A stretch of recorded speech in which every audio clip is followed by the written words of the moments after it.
Hello, friends. Night has already fallen, and the day was long and tiring. And now, it is time to rest. As always, I will tell you a kind legend that once took place in our beloved Middle-earth. So, settle in comfortably, gently close your eyes, and let our journey begin.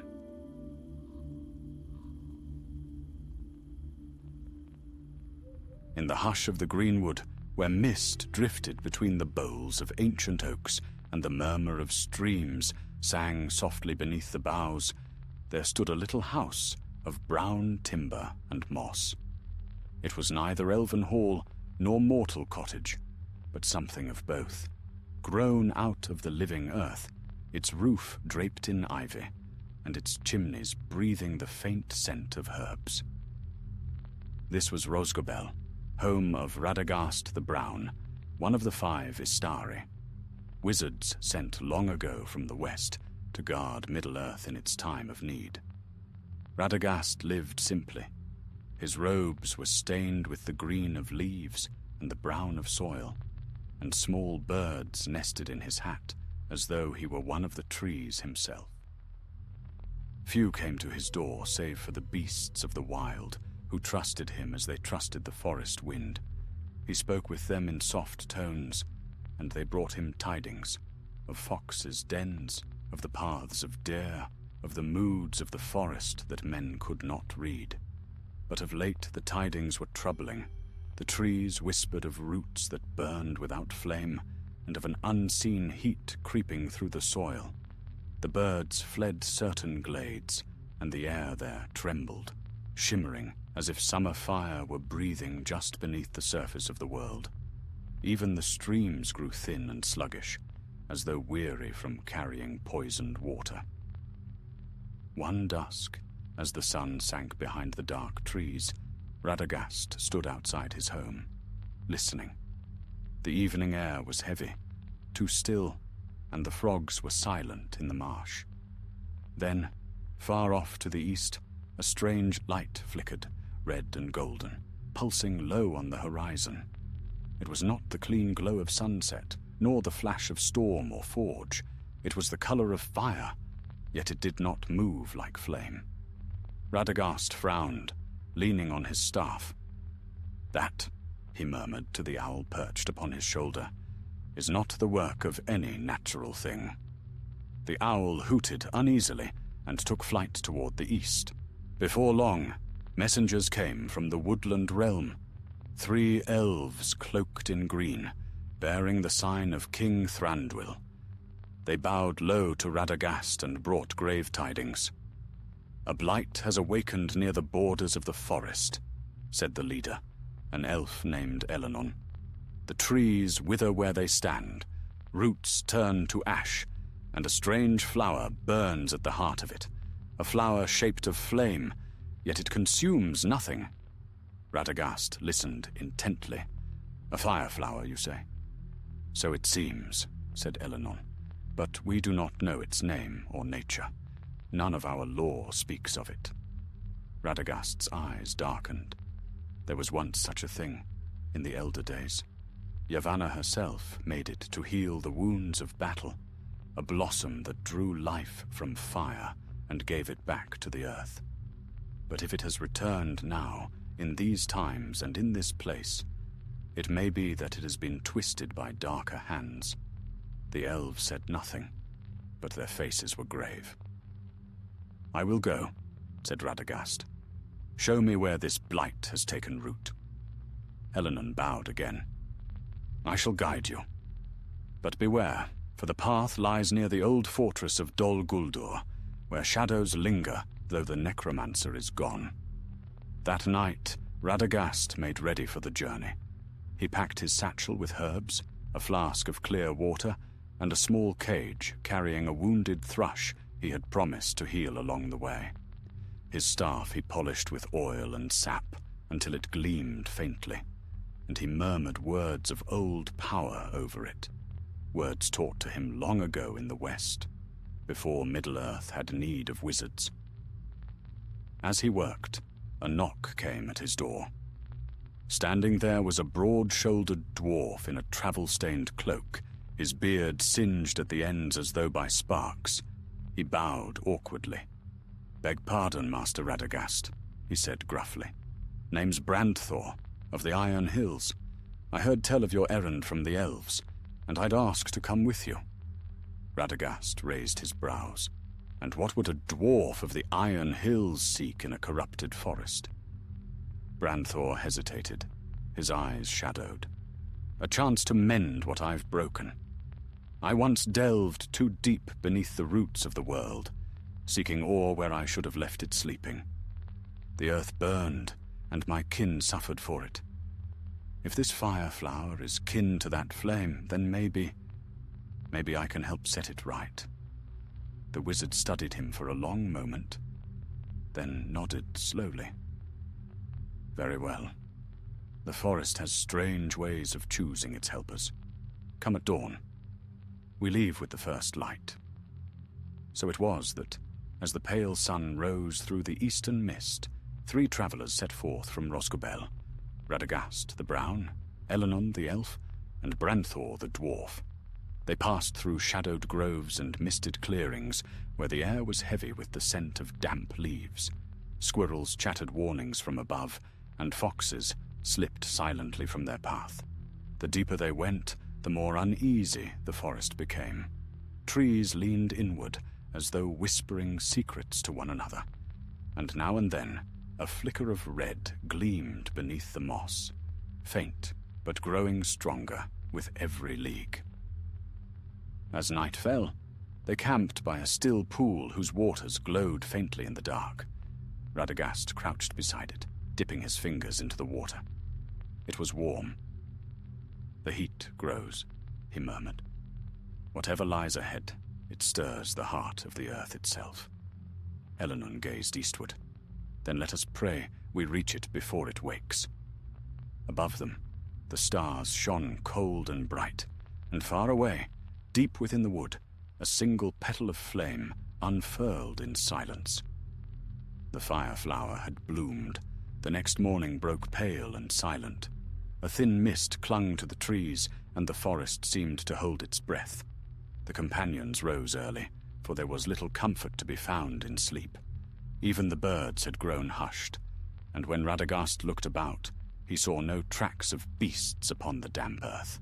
It was as though the living things of the greenwood had fled before some unseen dread. Eleanor led them along a narrow path that wound eastward, its stones half buried beneath roots and moss. "This way," he said softly. It once led toward the southern glades, where the soil was rich and the air sweet, but no elf treads here now. Brandthor trudged behind him, his boots sinking deep into the loam. "Feels like walking through a forge's breath," he muttered, wiping his brow. "And we're not near any mountain, by the looks of it."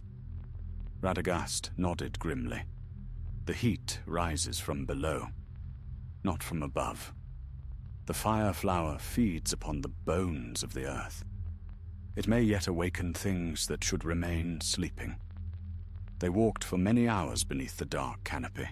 At times the trees seemed to twist as they passed, their bark scored with strange black veins like lines of burned pitch. Once, Radagast paused beside an ancient oak whose trunk still smoked faintly, though no flame touched it. He laid his hand upon the bark and closed his eyes. "I feel the wound," he murmured. "The life within it burns away, as though drawn toward something deeper. This blight does not spread like rot. It feeds like hunger." "Then we must starve it," said Eleanor, his hand resting on the hilt of his slender blade. Radagast said nothing, but his eyes were troubled. By noon they reached a clearing. The sun, faint through the mist, fell upon ground blackened and bare. At its center, a single stalk rose from the ashes, a stem of dull copper, topped with a bud that pulsed faintly, as though breathing. Around it, the air shimmered with heat. Eleanor knelt and brushed the soil with his fingers. "The earth is scorched for many rods about," he said. "Nothing lives here." Radagast stepped forward. "Not yet the true flower," he whispered. "This is but a seedling, a child of the greater root." Branthor frowned. "A child? Then there are more of these cursed things." "Yes," said Radagast, "and somewhere deeper lies the source, the heart from which all others draw." He raised his staff and murmured in the tongue of the Valar, words few now living could understand. The bud trembled, and a faint ring of light passed outward through the soil, dying away at the edge of the clearing. When it faded, the stalk collapsed into dust. "That will hold it for a time," said Radagast, turning away. "But the root still breathes beneath us. We must go on." They journeyed farther east, where the forest grew darker and the air thick with the scent of smoke and damp decay. Strange sounds echoed in the distance, a low rustling, a hissing like the whisper of coals. Once, Branthor thought he saw eyes gleaming between the trees, but when he turned his head, there was nothing. As twilight deepened, they came upon a river swollen with muddy water. A fallen tree bridged it, but the wood was slick and steaming faintly. Eleanor tested it with his foot and drew back. "It is warm," he said, "as though the fire itself runs beneath the bark." Branthor grunted. "I'll go first. Dwarves are not so easy burned." He stepped onto the trunk, his boots hissing faintly against the heat, and began to cross. Halfway over, the wood gave a low groan, and cracks of red light appeared along its length. "Hurry!" cried Eleanor. Branthor leapt the last few feet, just as the tree split in two and fell into the river with a hiss and a plume of steam. The stench of scorched wood filled the air. Radagast raised his staff, and a soft light bloomed at its tip. The river's surface gleamed darkly, sluggish and strange. "Even the water is touched," he said. "The corruption spreads through all things, earth, air, and stream alike." They pressed on, weary and wary, until they reached higher ground, where the air was cooler. There they made camp beneath a ring of old beeches, whose leaves had not yet withered. Eleanor set watch, while Branthor kindled a small fire, though it burned with an odd blue flame and gave little warmth. Radagast sat apart, his gaze distant. "This is not the work of chance," he said at last. "Some will direct it, not Sauron, for his power is broken, yet perhaps something born of his malice." The fire flower was once a gift, meant to bring renewal. It could draw life from flame to heal what was burned. But if corrupted, it would do the opposite, draw life from all things and feed only death. Eleanor looked up from sharpening his blade. "Can such a thing be undone?" "With Yavanna's blessing, perhaps," said Radagast softly. "But her voice is faint in these dark times, and my own strength is little beside hers." Branthor leaned forward. "Then we must find the root and strike it down. If we cannot heal it, we can still destroy it." Radagast smiled faintly. "You speak like a dwarf indeed. Yet sometimes fire cannot be quenched by steel." The night wore on. Strange dreams troubled their sleep, of burning fields and flowers that bloomed in ash, of creatures made of living flame that crawled through the roots of trees. When dawn came, pale and sickly, they rose in silence. That day they passed into a region unlike any they had known. The trees here were twisted into shapes of pain, their branches bent, as though struggling to escape the earth itself. The ground was cracked and warm, and small tongues of fire licked from the fissures. No bird sang. Suddenly, from the thicket ahead, came a sharp cry, not of beast or bird, but of something in torment. Radagast hurried forward, his robes brushing against the scorched undergrowth. In a hollow among the roots, lay a creature small and pitiful, something like a hare, yet its fur was singed and its eyes burned with unnatural light. It writhed and clawed at the ground, as though trying to tear the fire from its own flesh. Radagast knelt beside it. "Hush now," he murmured, laying his hand upon its brow. He spoke a word, and for a moment a cool light flowed from his palm. The creature trembled, then lay still. The fire faded from its eyes, and it sighed once before falling into peaceful sleep. Eleanor watched in silence. "The fire takes even the small and innocent," he said softly. "Yes," said Radagast, his voice low, "and that is why it must be stopped." He rose, looking eastward. A faint red glow pulsed upon the horizon, like the beating of a heart. "There lies our path," he said. "The heart of the Blight is near." They set out once more, their shadows long against the burning earth. The forest around them moaned in the wind, and beneath their feet the ground throbbed faintly, alive with the pulse of the hidden flame. None spoke, for each felt that the next step would carry them beyond the borders of safety and into the true domain of the fire flower. And far below, deep in the roots of Mirkwood, something stirred, something ancient and wounded, calling out in a voice like the crackle of burning leaves. The sun did not rise bright upon the third day, but rather as a pale disk through a veil of smoke. The forest had changed around them, no longer green and alive, but blackened and strange. The trunks stood like pillars of coal, and beneath their branches the ground shimmered faintly, as though lit from below. The air was close, heavy with the smell of sap and ash. They walked in silence, each aware that they had passed into a place forsaken by all good things. Even the whispering of the leaves had ceased. It was as if the forest itself held its breath, watching. After a time, Branthor halted, resting his axe upon his shoulder. "We've walked far enough east to reach the edge of the world, or so it feels," he muttered. "If the blight grows deeper still, then its heart must lie close, indeed." Eleanor crouched and touched the earth. "Look here," he said. The soil was cracked, and from each fissure came a faint red glow. "The heat is stronger. It seeps from the ground like blood." Radagast knelt beside him, pressing his hand to the soil. It was hot, too hot for comfort. "The fire flower draws its strength from the veins of the earth," he said, "and the veins run deep. Somewhere beneath us lies the source, bound to root and stone alike." Branthor scowled. "Then we dig it out, wizard. Give me a pick, and I'll find this root of evil." Radagast smiled faintly, though his eyes were grave. "You would dig through half of Arda before you reached it, my friend. No, the way below must be found, not made."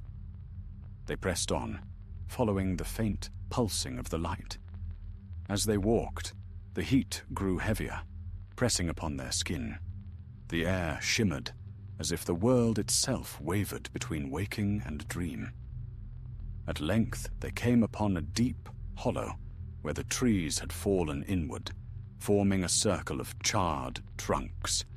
At its center lay a great stone, split down the middle as though by lightning. From the crack came a soft glow.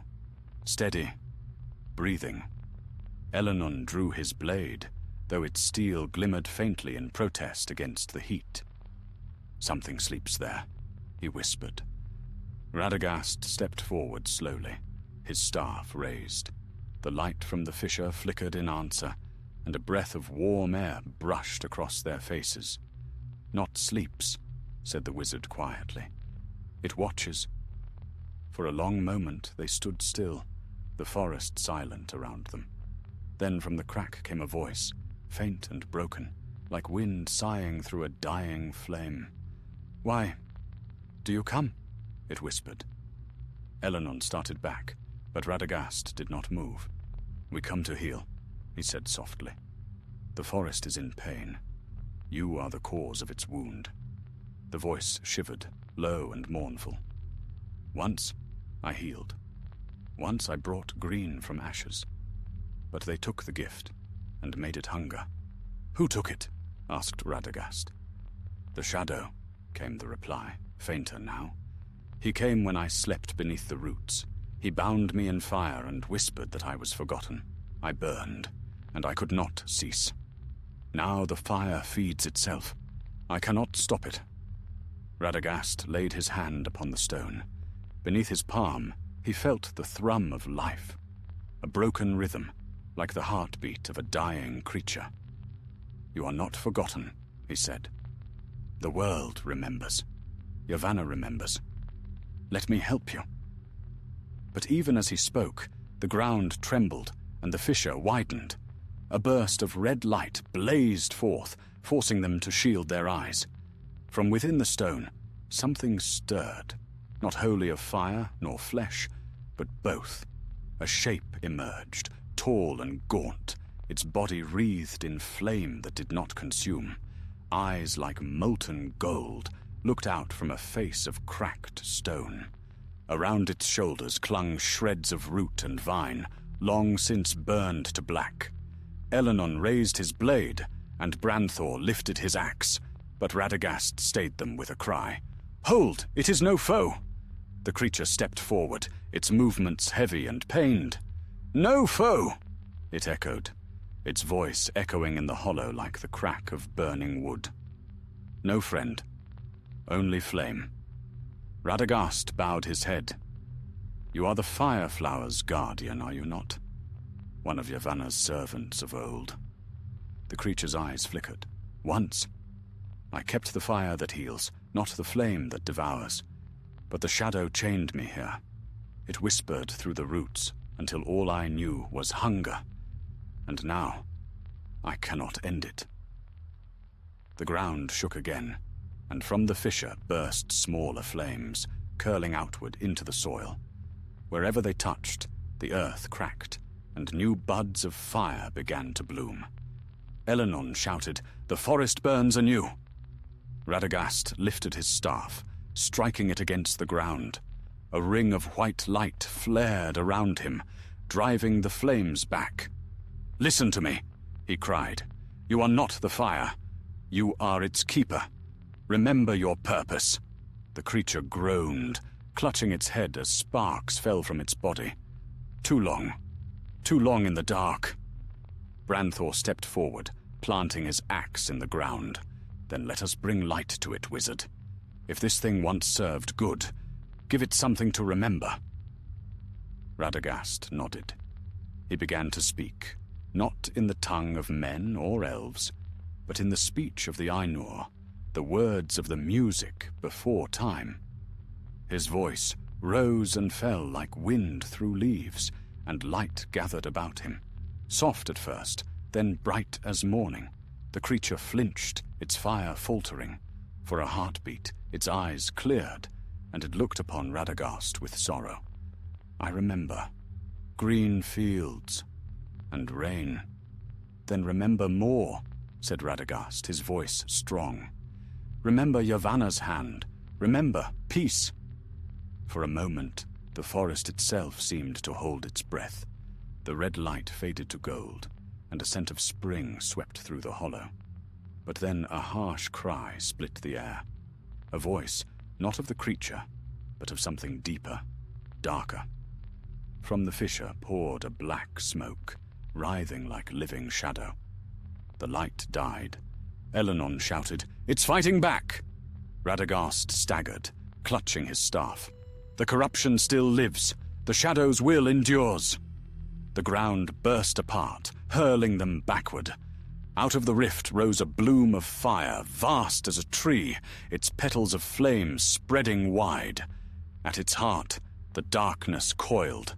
The true fire flower, terrible and beautiful, burning with unholy life. The creature fell to its knees before it, crying out in pain. "I cannot hold it!" Radagast rose, his face pale. Then I must! He struck his staff into the earth, and the light of the Valar shone forth once more, golden and pure. The fire flower shrieked, not with voice, but with soundless fury that shook the air. The flames bent inward, folding upon themselves. Branthor and Elenon shielded their eyes as the world turned white with light. And then, silence. When the glare faded, the clearing lay still. The great flower was gone, its fire quenched. The creature knelt upon the ground, its form fading like smoke in the dawn. Radagast knelt beside it. "Peace be with you," he said. The creature smiled faintly. The flame sleeps again. And then it was gone, leaving only ash and a single petal of living gold that glowed faintly in the dust. Radagast picked it up, holding it to the light. "Not all fire is ruin," he said softly. "Even flame may heal, if guided by mercy." The others said nothing. The forest was still, but in that stillness there was a sense of waiting, as though the greenwood listened once more, free of pain. Far away, the wind stirred through the branches, carrying with it a faint scent of rain. For a long while after the battle, silence lay upon the clearing. The air was cool once more, and the light that filtered through the trees was pale and gentle. The blackened soil had lost its glow, and the oppressive heat that had pressed upon them since they entered the eastern wood was gone. Yet Radagast did not move. He knelt where the creature had vanished, his hand still resting upon the earth. Elenon spoke first, his voice low. "Is it over?" Radagast did not answer at once. His eyes were fixed upon the petal that glimmered faintly in his palm, a small shard of golden fire, pulsing softly like a heartbeat. "For now," he said at last. "The corruption is broken, but the power that stirred it is not wholly gone. Darkness seldom dies in one stroke. It hides, waiting to be kindled again." Branthor let out a weary breath and sank to the ground. "Then let it hide a while longer," he muttered. "I'll be glad to feel cool stone beneath my boots again." Elenon turned, scanning the forest. The trees nearest them were already changing. Green shoots pushed up through the ash, and small leaves unfurled where there had been none. A few birds, bold and curious, had begun to flit between the branches, their calls hesitant but sweet. "The greenwood heals," he said. "Your work is good, Radagast of Rosgobel." Radagast smiled faintly. "It is not my work alone. The earth mends itself when given the chance." He rose, tucking the glowing petal into a small pouch at his belt. "Come," he said softly. "Let us see if the forest truly breathes free." They made their way back through the woods, retracing their steps. Where once the trees had been blackened and twisted, they now stood tall and quiet.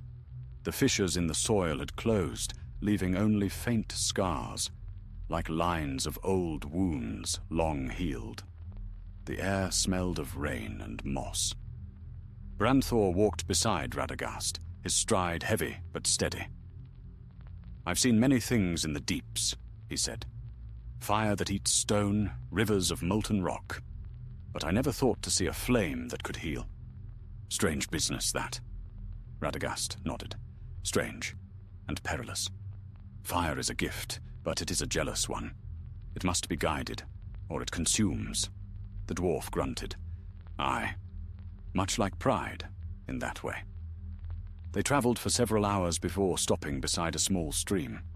Its water, once murky and hot, now ran clear and cool. Radagast knelt and cupped his hands, drinking deeply. "The land remembers," he murmured. "It forgives slowly. But it does forgive." Elenon crouched beside him. "You spoke of the power that remains, the shadow that corrupted the fire flower. Can it rise again?" Radagast's brow furrowed. "It is possible. The shadow that was Sauron has fled, but not all his servants perished. Some linger. small spirits of malice, remnants of his thought. One of them may have found this place and twisted it to its will. Then we have not yet seen the end of it, said the elf quietly. No, said Radagast. But we have bought time, and in time, even dark roots can be torn out. They rested there until evening, and when the stars came out, they shone bright and clear above the canopy, no longer dimmed by smoke or heat. Branthor snored beside the fire, his axe across his knees, while Elenon kept silent watch. Radagast did not sleep. He sat apart, gazing at the golden petal in his hand. It flickered gently, casting a warm light upon his face. A fragment of what was once holy, he whispered. May it never fall into shadow again. At dawn they broke camp and turned westward. The journey home was slow, but the forest was no longer hostile. Deer watched from the thickets, and once a great stag crossed their path, pausing to look at them with dark, knowing eyes, before moving silently away.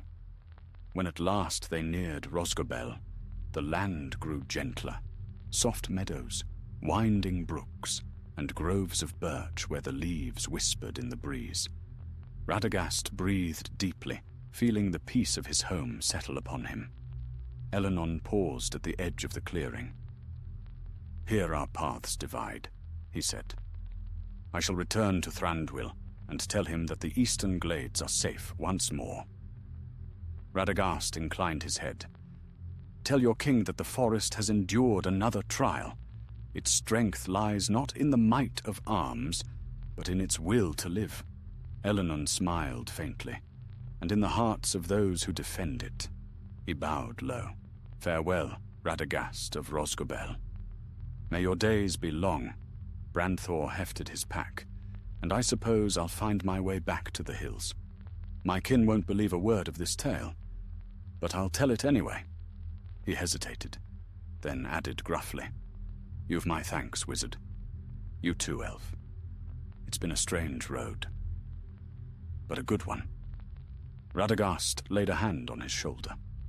May the stone beneath your feet stay cool and strong, Branthor of the Iron Hills. The dwarf chuckled. Aye, and may your trees never catch fire again. They parted then, Elenon to the north, Branthor to the east, and Radagast walked alone to his house beneath the eaves of Mirkwood.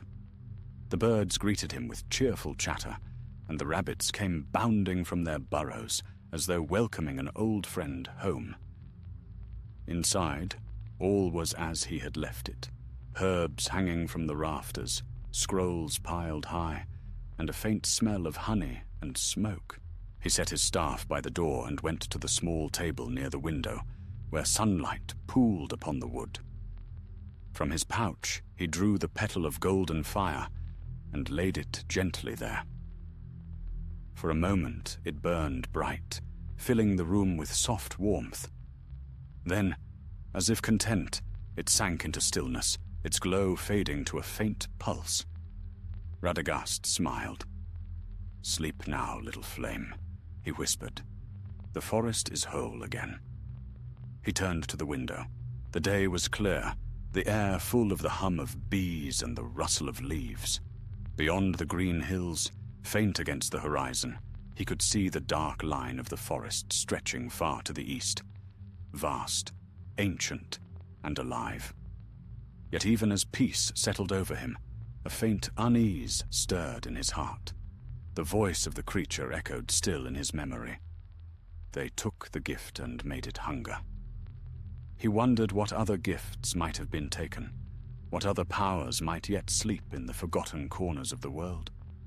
But for now, he let those thoughts fade. There would be other days for worry, other journeys to make. Tonight, the fire on his hearth burned clean and gentle, and the stars outside shone bright above the trees. Radagast sat beside the window, a cup of warm tea in his hands, and listened to the whisper of the wind through the leaves, the voice of the greenwood, soft and eternal. Far away, unseen, deep beneath the roots of Mirkwood, a faint glow lingered in the dark, not red nor cruel, but golden, warm as sunrise. It pulsed once, twice, and then was still, waiting. And so ended the tale of Radagast, the fire flower, though in the secret heart of the forest its light endured. The days that followed were gentle ones, touched by peace and the slow return of life.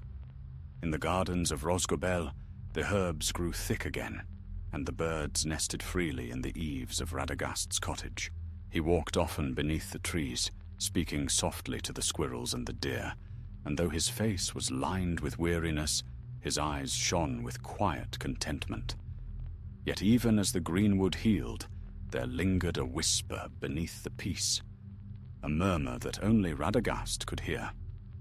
It came sometimes in the sigh of the wind or the stirring of leaves at night, a voice faint as breath. He would pause in his work and listen, his brow furrowed. It was not a voice of malice, nor of fear, but something deeper, a call, patient and insistent, as though the forest itself sought to tell him something. At first he dismissed it as memory, the echo of the fire flower's song, but the voice didn't fade. One evening, while tending to a wounded fox by the hearth, it came again, clear as speech. "Radagast," it whispered, "come south." The wizard lifted his head. The fox, already half asleep, twitched an ear, but did not stir. Outside, the night was still. "South?" Radagast murmured aloud. "There lies the edge of the forest, and beyond, the brown fields that border the mountains." No answer came. But the next morning, when he stepped outside, he found the earth damp with dew, though no rain had fallen, and in the soft soil by his doorstep, something had sprouted overnight, a small bud of pale gold, like a memory of the fire flower's light. Radagast bent close. "So," he said softly, "the world is not finished with me yet." He gathered his staff, filled his satchel with dried fruit and herbs, and set out once more. The forest, bright with new growth, seemed to watch him go. His path led southward through the lesser woods, where the trees grew smaller and the land sloped gently toward open country. He walked for 2 days beneath fair weather, sleeping beneath the stars, the creatures of the wild keeping quiet company with him. Yet as he drew nearer the forest's edge, he began to notice changes once again, not of fire, but of something subtler. The grass turned pale, the air dry and still. Birds flew swiftly overhead but did not linger. In the hollows, the earth seemed to crumble, as though drained of life. Radagast knelt and touched the soil.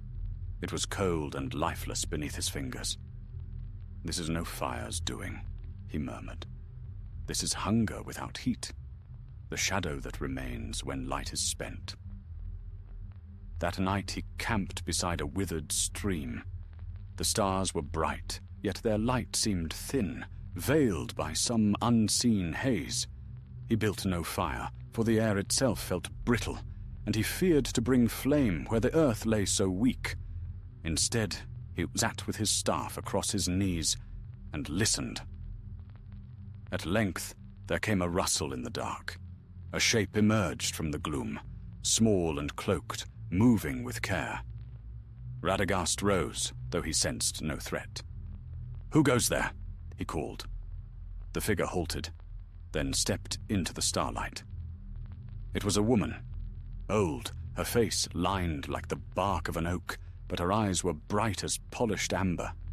She carried a bundle of herbs and a small lantern that burned with steady light. "Peace, stranger," she said. "I mean no harm. I am called Harith, a healer of the borderlands." Radagast inclined his head. "And I am Radagast, once called the Brown. I tend the wild things, though it seems they flee this place." The woman nodded gravely. "A sickness lies upon the land. It began not long after the storms passed in spring. The wells dry, The roots wither, and even the sun feels thin. I have done what I can, but the ailment spreads. Radagast's heart grew heavy. The fire is gone from the east, but its shadow lingers. What feeds it now, I wonder? Harith regarded him closely. You speak as one who knows of such matters. Come with me at dawn, and you shall see what I have seen. Perhaps you will know its name. When the morning came, pale and grey, she led him southward through broken woods until they came to a wide hollow. There, where the soil had once been green and rich, lay a field of ash, not burned, but drained, as though all colour had been drawn from the world. Radagast stepped into it. The earth crumbled beneath his boots like dust. "This is no fire," he said. "This is emptiness, the echo of what once lived." Harith pointed toward the center of the hollow. "There," she said. At first he saw nothing. Then, as the sun rose higher, a shape became visible. A faint shimmer, like heat above a road. It pulsed, not with light, but with shadow. Radagast felt his skin prickle. He raised his staff, murmuring words of power, and the air around the shimmer wavered. A whisper rose, faint, mournful. Too much was taken, too much burned away. The sound faded, and the shimmer vanished. Radagast lowered his staff. "Something sleeps here," he said. "Something that once drank from the same source as the fire flower. Its flame was quenched, but its hunger remains." "Can it be healed?" Harith asked. Radagast looked at her sadly. "Not easily. To restore what is empty, one must give of life itself, and that gift is perilous." He knelt and pressed his hand to the ground. A faint warmth stirred beneath his palm, answering his touch. "There is hope," he murmured. "The world does not wish to die." Harith watched him, awe in her eyes. "You are no mortal healer." Radagast smiled gently. "No, though I am a poor servant of greater powers. Yet healing belongs not only to the mighty. Even the smallest hand that plants a seed shares in the labor of renewal." He rose and turned to her. "Go north, back to your people. Tell them to plant, to water, to sing to the soil. The shadow will fade if the living do not yield to it." "And you?" "I will remain a while," said Radagast, looking to the south where the horizon trembled faintly with unseen light. "The fireflower's echo is not yet still. Something stirs beyond the hills, and I must see what it is." Harith bowed her head. "May the Valar guard you, stranger of the woods." When she was gone, Radagast walked alone across the hollow until he came to its heart. The ground there was smooth as glass, pale and bare. He knelt once more and took from his pouch the golden petal that had survived the burning of the fireflower. It gleamed softly in his hand. "Once you brought life from flame," he whispered. "Can you bring warmth to emptiness?" He pressed the petal into the soil. At first, nothing happened. Then, slowly, a faint light spread outward, like sunlight through water. The ground softened beneath his fingers. From the ash, tiny shoots began to rise, green and trembling, reaching toward the dawn. Radagast smiled, his eyes bright with wonder. "Yes," he murmured. "So long as even one seed endures, the world cannot die." But as the light grew, he felt a faint tremor beneath the earth, not of malice, but of warning. Far away, beyond the mountains, a low rumble echoed. Distant thunder, or something deeper. Radagast rose, leaning on his staff. "The shadow is restless still," he said softly, "and the fire that heals may yet draw the gaze of those who would wield it for harm." He turned northward again, the wind tugging at his robes, the scent of new grass following in his wake. The forest behind him breathed, alive and whole, but the road ahead was long, and the light of the golden petal still flickered faintly in the pouch at his side, a promise and a warning of what was yet to come. The days turned colder as Radagast journeyed north again, for autumn had come to Middle-earth. The air was sharp with the scent of fallen leaves, and the nights grew long and silver beneath the waxing moon. The wizard walked with slow purpose, his staff tapping upon roots and stones, while the forest whispered softly around him. Though the land seemed peaceful, he felt unease growing in the wind. The beasts of the wild carried strange tidings. Wolves roaming in greater number, owls flying restless at dusk, and deer gathering in wary herds. All the forest's creatures sensed something stirring far beyond sight, like a distant drumbeat beneath the soil. One evening, Radagast came upon a glade he knew well, a place of clear springs and fern-covered rocks. Once he had tended the wounded here, and the waters had run bright as glass. Now they were dull, their reflection clouded by a faint shimmer that danced just below the surface. He knelt beside the pool and peered within. What he saw chilled him. Beneath the rippling water lay not his own reflection, but a faint image of fire, slow and golden, pulsing like the heartbeat of a buried flame. "The fireflower's root reaches farther than I thought," he murmured. "Its power sleeps beneath the land, still feeding the world even as it fades." He touched the water lightly with his staff. The reflection rippled, and from the depths rose a faint voice, like the sigh of embers dying in ash. "You cannot unmake what was sung into being, Radagast of the Brown." The wizard drew back, his heart heavy. "Who speaks?" "The flame that heals and the flame that burns are one. To banish the fire is to banish life itself."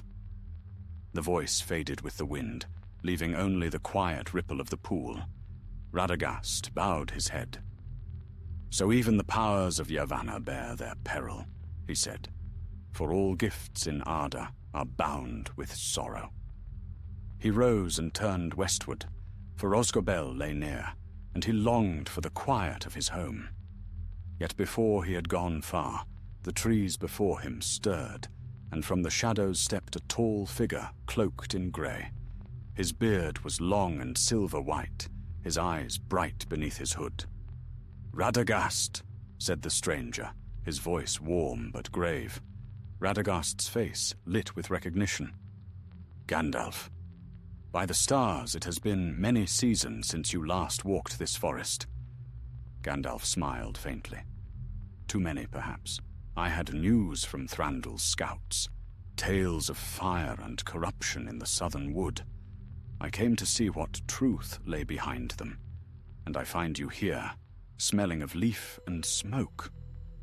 Radagast laughed softly. "Aye, the smell lingers. The fireflower bloomed again, twisted by dark will. But it is ended now, for a time. The forest breathes freely once more." Gandalf's gaze grew keen. "Ended. Fire such as that is not easily quenched. Tell me what you have seen." So Radagast told him of the spreading blight, the creature bound in flame, and the golden petal that remained. When he had finished, Gandalf was silent for a while, his eyes fixed upon the darkening sky. "You have done a great deed," he said at last. "Yet such power does not vanish quietly. The Shadow's hand is long. Perhaps not Sauron's, for he is gone, but others there are who remember his ways. Have you not felt the stirring beyond the southern hills?" Radagast nodded. "A tremor beneath the world, faint but growing. I thought it the aftershocks of what was broken." "Or the beginning of what comes next," said Gandalf. He stooped and drew a line in the earth with his staff. "The fire of creation is a perilous thing. In the wrong hands, even Yavanna's gifts could be turned to ruin. Remember Nargothrond and Gondolin. Beauty made into pride, and pride into ashes." Radagast sighed. I know it well. Yet what are we to do, save guard what remains? I cannot unmake the world's fire, nor should I wish to. Guard it then, said Gandalf, his voice low. But take heed. If the flame finds a new bearer, one who sees in it not healing but dominion, the world will burn anew, and not even the Valar could mend it swiftly. The two wizards stood together in silence for a time, the forest whispering around them. Then Gandalf smiled, though his eyes were troubled. Still, it gladdens my heart to see the greenwood whole again. You have done what few could. Radagast chuckled softly. I had good companions, an elf with a steady hand and a dwarf with a stubborn heart. I should have you meet them one day. I would like that, said Gandalf, though for now I must return north. Dark tidings come from the lands beyond Anduin, and I would not linger while they grow. He placed a hand on Radagast's shoulder. Keep your eyes open, my friend. The small and simple things are often the first to see what the great have missed. And you, Grey Pilgrim, said Radagast, smiling, do not forget that even wizards need rest. Gandalf laughed softly, his voice echoing through the trees. Rest? There will be time enough for that, when the world no longer needs guarding. Then he was gone, vanishing among the birches like smoke on the wind. Radagast stood for a long while, watching the place where his friend had gone. Then he turned and walked toward his home, the stars gleaming faintly above the dark canopy. When at last he reached Rosgobel, he found his little house unchanged, save that the animals gathered near the door as if awaiting him. Owls blinked from the rafters, and a hedgehog snuffled near the steps. The wizard smiled, feeling the warmth of welcome. Inside, he kindled a small fire, though the night was mild. The flames flickered golden and steady, casting long shadows upon the walls. From his pouch, he drew forth the golden petal and set it upon the hearthstone. For a moment it lay still, then shimmered softly, releasing a faint fragrance like honey and rain. Radagast sat before it, resting his chin upon his hand. You are a stubborn little thing, he murmured. Even the wind cannot take your glow. The fire crackled gently. Outside, the forest breathed in rhythm with the night. Yet as he sat, a single spark leapt from the hearth and fell upon the floor, where it glowed for a heartbeat before fading. Radagast's eyes narrowed.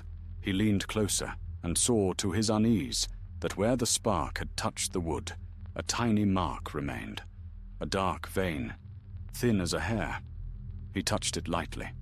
It was warm. The fire sleeps, he whispered. But not all dreams are kind. He rose and poured a bowl of water over the mark. The ember hissed and was gone, leaving only damp wood behind. Yet even as he turned away, he thought he heard a faint hum, low and distant, like the echo of something vast and buried deep beneath the earth. He gazed toward the south, where the horizon lay hidden beyond the trees. A single star burned there, bright and red. Radagast frowned. So it begins again, he said softly. The world is not yet free of fire. He sat by the window long into the night, the golden petal gleaming faintly beside him, and the forest beyond, whispering secrets to the stars. The next weeks passed quietly, or so they seemed to any who lived near the eaves of Mirkwood. The elves spoke of peace restored, and the air over the forest was lighter, no longer heavy with the taint of smoke. Yet for Radagast the Brown, peace was never a thing that lasted long. The signs were small at first, too small for others to notice. But to the wizard who spoke with bird and beast, they were loud as thunder. The robins ceased their song at dusk, their bright throats still as stone. The hares dug their burrows deep, as though fearing something above the soil. Even the streams whispered uneasily, their waters trembling at night as if stirred by unseen tremors. The earth itself seemed restless. Radagast watched, and he listened. The glow of the golden petal on his hearth had faded, yet it never wholly dimmed. At times it flickered of its own accord, as though answering some far-off call. When this happened, the wizard would rise from his chair and pace the floor, frowning. "The Fireflower's song still echoes," he said more than once, "and the echo grows stronger." At last he could wait no longer. He set out again, not east nor south, but north, toward the dark mountains where the greenwood thinned into wild moor. There he hoped to learn what troubled the roots of the world. He did not go alone this time. 2 companions met him by the forest's edge. Eleanor of the woodland realm had returned, bearing news from Thranduil that strange lights had been seen near the foothills. Beside him walked Branthor the dwarf, his beard bound with silver rings and his axe newly polished. "I thought you'd left the woods behind you," Radagast said, smiling as they clasped forearms. Branthor grinned. "And I thought you'd stay home for once, old friend. But it seems neither of us knows when to stop meddling." "Then meddle we shall," said Radagast. Their road led them through lands seldom walked by men. The forest grew thin, giving way to heather and rocky hills. The air was cold and dry, carrying the scent of stone and pine. On the 3rd night, they camped beneath a ridge, the stars sharp and clear above. It was there that they saw it, a flicker upon the northern horizon, faint and crimson, rising and falling like the breath of a sleeping giant. "That is no forge fire," Branthor said grimly. "No," murmured Eleanor, his keen eyes fixed upon the glow. "It burns too pure, too steady. I have seen its like before, in the glades of the Fireflower." Radagast's heart sank. Then it has taken root again. The next morning, they set out toward the light. The journey was hard, for the land grew wild and broken, and the wind howled down from the mountains with a voice like sorrow. Yet the red glow guided them ever onward. By the 5th day, the ground began to change. The grass withered, and veins of pale ash wound through the soil like scars. Strange stones jutted from the earth, black, smooth, and warm to the touch. When Branthor struck one with his axe, it rang like metal and sent sparks flying. "These were once molten," he said. "Born of deep fire, the mountain's heart bleeds through its skin." They followed a ravine upward until they came to a plateau where the wind blew fierce and steady. There, at the center of the barren plain, stood a single tree, dead and leafless, its bark pale as bone. Yet from its roots glowed a faint red light, as though some ember burned within. Eleanor drew his bow, though no foe was visible. "This is wrong," he said softly. "The life of the forest does not belong in such a place." Radagast approached the tree slowly. "It is not the forest's life that burns here," he murmured. "It is its memory." He laid his hand upon the trunk, and at once the air grew thick with heat. The ground trembled beneath them, and the red glow flared. From the roots of the dead tree rose a sound, a deep, throbbing pulse that seemed to echo from the bones of the earth itself. Then the light burst forth. The companions staggered back as the ground split, and from the fissure rose a bloom of living flame. Yet this was no wild inferno. Its petals unfolded in slow majesty, glowing gold and crimson, casting shadows like the spokes of a great wheel. "The Fireflower!" cried Eleanor, but Radagast's eyes widened with dread. "No, it is something greater. The first root, perhaps, the source from which all the others sprang." within the heart of the fire shape, something moved. A figure, tall and shadowed, its body woven of smoke and light. A voice came forth, deep as thunder and soft as a sigh. "Who calls the flame?" Radagast raised his staff, one who would see it tamed, not unleashed. "The world has no need of your fire." The figure tilted its head. And yet it was the world that called me. The frost creeps south. The soil dies. Would you let all things fade into cold and stillness? "The balance must hold," said Radagast. "Fire alone cannot heal. It devours that which it seeks to warm." The being stepped closer, its form brightening until the wizard could see its face.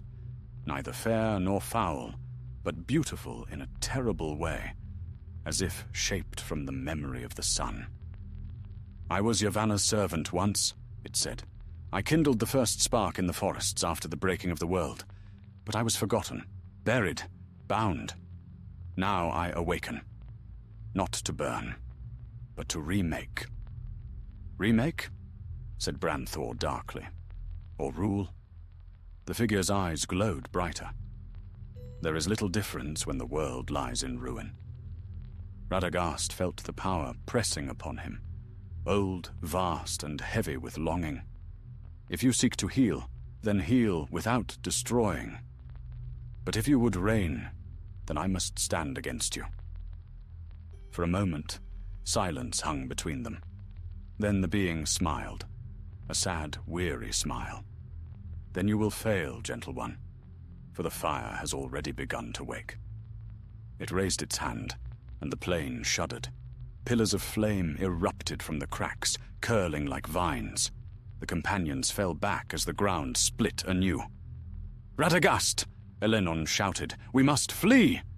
But the wizard stood firm, his staff blazing with white light. "No, this cannot spread. It ends here." He struck the ground, and the power of his voice rang through the plain like the tolling of a bell. The flames recoiled, wavering before the strength of his will. Yet the figure only laughed, its voice rolling like distant thunder.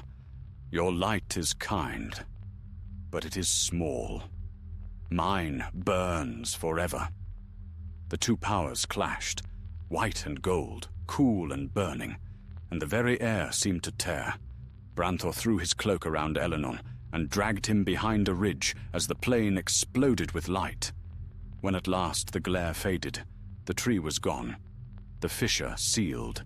Smoke drifted across the scorched earth. Radagast knelt upon the ground, his staff dim, his robes blackened with soot. The figure had vanished, leaving only a faint glow in the soil. Elenon ran to the wizard's side. "Radagast, are you hurt?" He shook his head slowly. "No, but the fire is not ended. It sleeps once more, deeper now, where even my sight cannot reach." Branthor looked northward, where the mountains loomed dark against the sky. "If that thing wakes again—" "It will," said Radagast softly, "for that was no mere spirit. It was the flame of renewal itself, once holy, now divided between gift and greed. And it remembers me." He rose wearily and gazed into the distance, where faint red light shimmered far beneath the clouds. "The world will call to fire again," he said. "And when it does, we must be ready, for fire answers to none but its own." The wind swept over the plain, carrying with it the scent of ash and rain. The wizard turned his face into it and began the long walk back toward the greenwood, his companions beside him, and the shadow of the sleeping flame burning ever in his thoughts. Autumn deepened into winter, and the winds over Mirkwood turned cold. Frost gleamed upon the branches at dawn, and the air was sharp with the scent of pine and wood smoke. Yet beneath the frozen stillness, the forest lived, quietly, watchfully, as though it too awaited some unspoken change. Radagast walked often in those short days, his brown cloak heavy with frost, his staff leaving prints upon the thin snow. He had grown quieter since his return from the north. His eyes, though gentle, were filled with thought, and at times he would pause suddenly upon some path, as if listening to a voice only he could hear. The golden petal, which he kept sealed in a small wooden box, now glowed faintly by night, pulsing like a sleeping heart. He would sit before it in the evenings, the firelight dancing across his face, and wonder what ancient will stirred within its light. The memory of the being, the flame of renewal, haunted him. Its words echoed still. Fire has already begun to wake.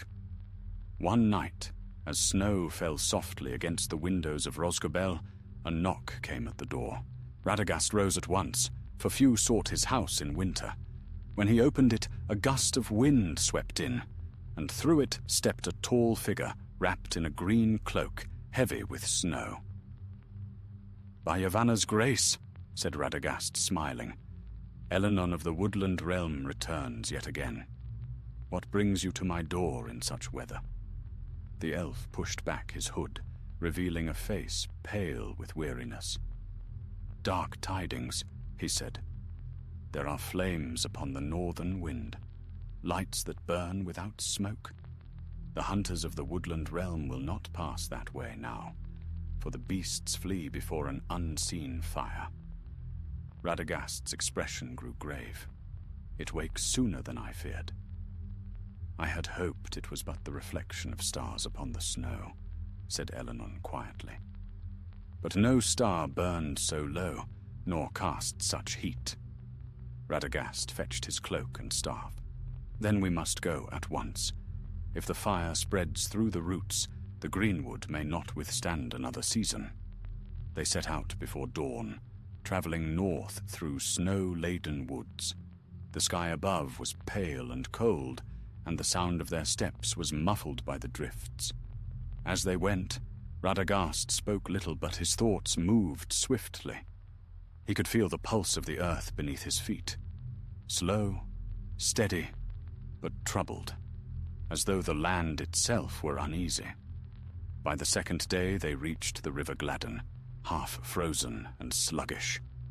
There they made camp beneath a rocky overhang. The night was clear, the stars bright above the ice. "Look," said Elenon suddenly. Radagast followed his gaze. Far to the north, a faint shimmer rose into the sky, not of flame, but of light like molten gold. It pulsed once, twice, and faded. "It calls again," the wizard murmured. "The fireflower's seed spreads, perhaps not by malice alone, for the world itself hungers for warmth in the dark." Elenon frowned. "Then you believe the fire to be neither wholly good nor evil?" Radagast nodded. "It is like the sun, or the sea, perilous yet needful, but when bound to the will of one who craves power, it twists, consuming all before it. The flame of renewal seeks balance, yet its memory is wounded. It knows only the pain of imprisonment." They broke camp at first light, and followed the river until the forest thinned into bare hills. There they found the land scorched in strange circles, black patches where the snow had melted away. At the center of one such circle stood a stone, half buried and glowing faintly from within. Radagast approached it, brushing away frost. "The mark of the fireflower," he said. "But this is no natural seedling. Someone placed it here." "Someone?" said Elenon, alarmed. "A hand guided it," said Radagast, kneeling. "The pattern is deliberate, not wild. Whoever tends these fires seeks to summon the flame anew." They pressed on through the hills, and before long they found more such stones, each one burning softly beneath the snow, laid out in a great circle that stretched for leagues. At dusk they came upon a hollow, where the air shimmered with heat though no flame burned. In the midst of it stood a figure, cloaked, motionless, its hands raised over a mound of dark soil. Radagast's breath caught. "Stand back," he whispered to Eleanor. He stepped forward, calling out, "Who works this craft upon the earth?" The figure turned. Beneath the hood gleamed eyes of gold, bright and hard. "Radagast the Brown," came a voice cold and clear. "You meddle where you should not. The fire was never yours to guard." Radagast's heart sank. "Who are you?" The stranger threw back the hood, revealing a face both fair and terrible. A woman's face, pale as flame seen through smoke.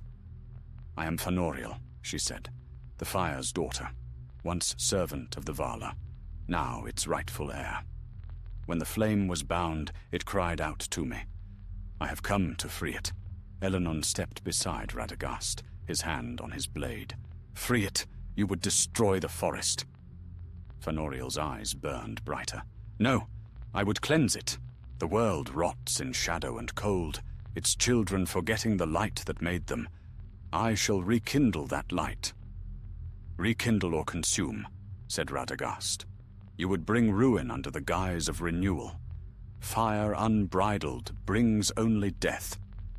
"Then let death come, if it clears the way for life," she cried, and the ground beneath her feet burst into flame. The circle of buried stones blazed to life, their glow joining into a single ring of fire that encircled the hollow. Radagast raised his staff. "Eleanor, the circle must be broken." The elf loosed an arrow tipped with silver light, striking one of the burning stones. It shattered, and the flame faltered for a heartbeat, but only for a heartbeat. The fire roared higher, fed by the power of the earth itself.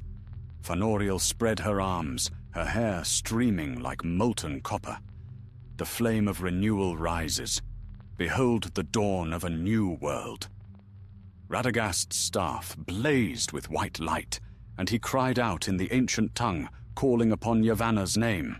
The earth trembled, and for a moment the fire recoiled, not quenched, but held in check. "Yavanna made the fire to heal, not to rule," he shouted. "Your will is not hers." Fëanoriel faltered, her eyes flickering with doubt. But then her voice hardened. "The Vala turned from the world, their gifts wither. I will not." The ground split open, and a column of flame burst upward, casting the hills in crimson light. Eleanor was thrown to the ground. Radagast stood alone within the blaze, his staff raised high. For a moment, all was light. Then came a sound, a voice, not of fire nor of earth, but of something greater, a whisper that filled the air. "Peace, child of flame." Fëanoriel froze, her eyes wide. The fire dimmed, its fury waning.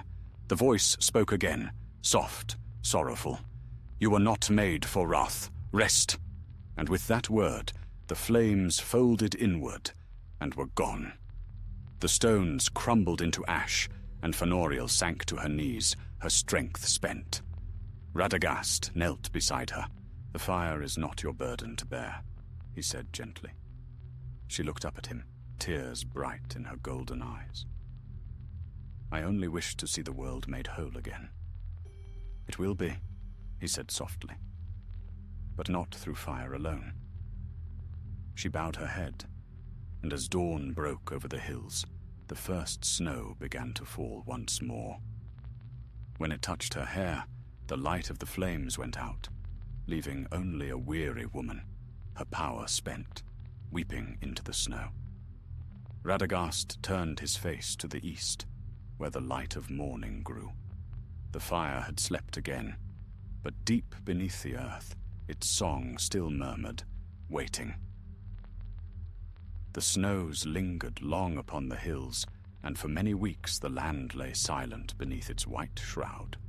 The fire was gone, quenched by the voice that had spoken through wind and ash, but its memory burned on, faint, perilous, and unresolved. Radagast remained in the northern woods until the winter began to wane. He tended to Fëanoriel, for though her fire was dimmed, she lived still, frail as a flickering ember.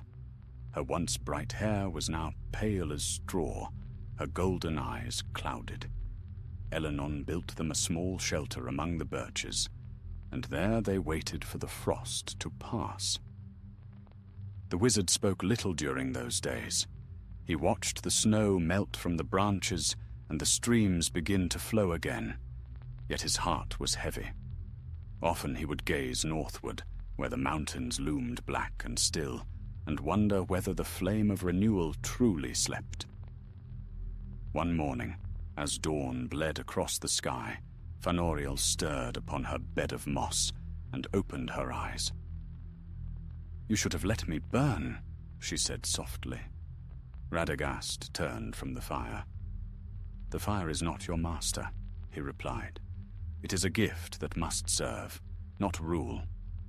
She smiled faintly, her lips cracked with weariness. "You speak as though it were a tame beast, but it is older than any of us. Even the Valar feared its first song. Yet they gave it purpose," he said, "and purpose can temper even the wildest flame." She was silent for a time, staring into the low fire that warmed their shelter. "I remember when it first called to me," she whispered. "Long ago, before the dark years, when the world still sang. It was beautiful then, pure, alive. But when I reached for it again, I found only hunger. It devoured everything it touched, even the good within me." Radagast placed a hand upon her shoulder. "Then let the earth cool you now. Sleep, and let Yavanna's hand heal what fire could not." But even as he spoke, he saw a faint light stirring beneath her skin, glowing through her veins like threads of gold. "It will not let me go," she murmured. "It seeks a vessel always." Eleanor, who had stood watch by the doorway, stepped forward, alarmed. "Is it awakening again?" Radagast's brow furrowed. "No, not awakening, remembering. The fire's spirit clings to her, unwilling to die." He turned to Eleanor. "Fetch water from the spring. Hurry!" The elf ran out into the snow. Radagast knelt beside Fëanoriel and began to chant in the tongue of the Ainur, his words soft but filled with strength. The light within her dimmed for a moment, then flared again, brighter. She gasped and clutched his arm. "It is not evil," she whispered. "Only lonely." Radagast hesitated. "Lonely? The flame was never meant to dwell in darkness," she said. "It was born to dance with the winds, to awaken life from slumber. When it was buried, it forgot its joy. Now it remembers only pain." Eleanor returned with the water, and together they cooled her brow. But even as they worked, a tremor shook the ground, faint yet deep, as though something vast had stirred beneath the hills. Radagast looked toward the mountains, his face grave. "The earth feels her sorrow," he said, "and answers." That night, as the moon rose full and cold, Radagast left the shelter and walked alone into the open glade. The snow glowed faintly beneath the moonlight, and the world was silent save for the whisper of wind among the trees. He raised his staff. "O Yavanna Kementari," he said softly, "giver of fruits, friend of the growing earth, hear me. The fire that was thine is wounded and lost. If it must live, guide it to peace, not ruin." For a long moment there was no answer. Then the air grew warm, and a gentle voice like the rustling of leaves filled the glade. "Radagast, my faithful one," it said. "The flame of renewal was born of my joy and Orla's craft. It was meant to kindle life, not destroy. But when the shadow fell, it was bound and broken. Its song turned to longing. You cannot unmake it, but you may teach it again, the harmony of growth." Radagast bowed his head. "Then I shall try, though I am but a small voice." "Small voices may yet heal great wounds," said the voice. "But beware, for others seek the fire, not for healing, but for dominion. Guard it well." The warmth faded, and the wind sighed once more. The wizard stood in silence, his heart both comforted and burdened by the words. When he returned to the shelter, he found Fenoriel sitting upright, her eyes distant and glowing faintly once more. "It calls to the deep places," she said. "There are others who hear it, men and creatures who crave its light. They will come." "Then we must go before they do," said Radagast. "If the fire cannot be destroyed, we must hide it where no greed can find it." By morning, the snow had softened, and they set out from the birch grove. Fenoriel walked slowly, leaning upon a staff of ash, her strength failing but her resolve clear. Eleanor led the way, scouting the frozen paths, while Radagast followed behind, whispering to the birds overhead to watch for movement in the woods. They traveled westward, toward the old lands once held by the Northmen, where the hills rolled into long valleys and the forest thinned. Fenoriel said little, but her light burned steady now, softer, almost gentle, as though she had found some measure of peace. On the fourth day, they reached a narrow gorge where a stream ran swift and clear. Radagast stopped. "Here," he said. "The earth is strong, the water pure. It will bear the flame without corruption." Fenoriel nodded. "Then it shall rest here." She knelt beside the stream, cupping the cold water in her hands. "Once I sought to master it," she said quietly. "Now I would give it freedom." Radagast stood beside her and opened his pouch. From it he drew the golden petal, the last remnant of the fireflower's first bloom. It glowed faintly, as though waking from a long sleep. Together, they placed it in the stream. The water caught the light and carried it away, gleaming as it flowed into the depths of the gorge. For a moment, the whole valley shone, and the air was filled with a soft warmth. Then the glow faded, leaving only the sound of running water. Fenoriel smiled faintly. "It is done." Radagast looked upon her kindly.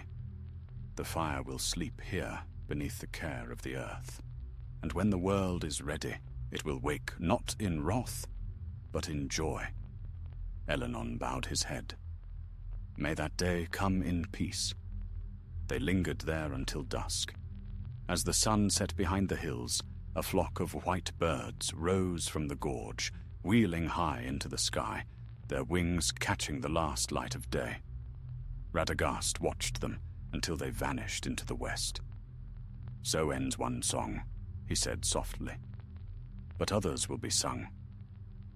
That night they made camp by the stream, and the stars shone bright above them. The air was cool and clean, and for the first time in many weeks, the wizard felt the weight lift from his heart. Yet deep beneath the earth, where the stream vanished into stone, a faint light drifted, sinking ever downward. Not gone, but dreaming. The fireflower slept once more, its golden heart beating in silence, waiting for an age when flame and green could grow together without fear. Spring came late that year.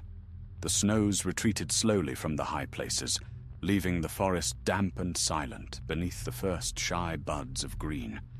Yet within that quiet, the world stirred anew. Roots reached deeper, rivers ran clearer, and the air bore the scent of life returning. Radagast felt it all keenly, the heartbeat of the soil, the whisper of growing things. For the first time in many long months, he sensed peace, though it was a fragile peace, one that might shatter with a single breath of shadow. Still, it was enough. He dwelt once more at Rosgobel, tending the beasts and trees, teaching the owls to speak in softer tones, and healing the fox cubs orphaned by the cold.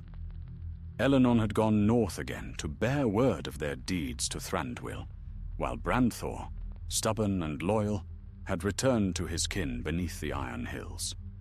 Fenoriel remained with Radagast through the first weeks of spring, her strength slowly returning, though the light that had once burned so fiercely within her was now gentle, aglow like fireflies beneath the leaves. She worked beside him, helping him sow herbs and mend the burrows of the wild things. There was a quiet sorrow about her, but also a strange serenity, as if she had found her place in the pattern of things once more. One morning, as they gathered water from the stream that wound past the garden, Fëanoriel paused and looked southward. "The air feels strange," she said softly. Radagast raised his head. The wind had shifted, warmer than before, carrying a scent that was not of spring but of dust and smoke. "The mountains stir again," he murmured. "Even from afar I feel it. Do you think the fire still sleeps?" He nodded slowly. "It sleeps, yes, but sleep is not death. Fire has many dreams." That evening he sat by the hearth, the last embers casting long shadows upon the walls. Fëanoriel sang softly in a tongue older than the first age, a song of the light that once shone in Valinor before the darkening. The melody wound through the cottage like mist, and the creatures of the wood gathered near to listen. When her song ended, Radagast spoke quietly. "Your voice carries peace again. Once it carried flame." She smiled faintly. "Fire and peace are not so far apart. Both can warm the heart. It is the hand that wields them which makes them perilous." He nodded.